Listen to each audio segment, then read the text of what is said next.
అరే సిద్ధు, మమ్మీకేం గిఫ్ట్ ఇస్తున్నావురా? అదే ఆలోచిస్తున్నా. నీ దగ్గర ఏదన్నా ఐడియా ఉంటే నాకు చెప్పురా. చూద్దాం లాగు.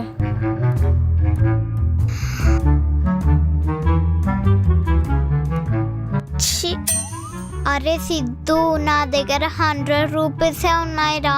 ఏం చేయమంటావు చెప్పు. అడుక్కు తిను. ఆ చాక్లెట్లు ఐస్ క్రీమ్లు తినకపోతే ఇంత సేవ్ చేసేదానివి కదా. అంతేనారా సిద్ధు? అంతే. అరే అన్నయ్య, నీ దగ్గర ఎంత ఉన్నాయిరా?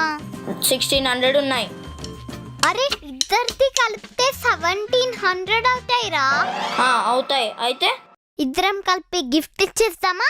నీ 100 నా దగ్గర లేకపోయినా కానీ నా దగ్గర 1600 ఉంటాయి. నీ 100 రూపాయలు నాకేం అవసరం లేదు. అయినా నిన్ను ఎలా నమ్ముతాను అనుకున్నావే? మొత్తం డబ్బులు నేనే పెట్టుకొని కొనుక్కున్నా అంటావు. అరే సిద్ధు, అలా ఎందుకు చెప్తాను రా? ప్రామిస్ రా, చెప్పను రా, ప్లీజ్ రా.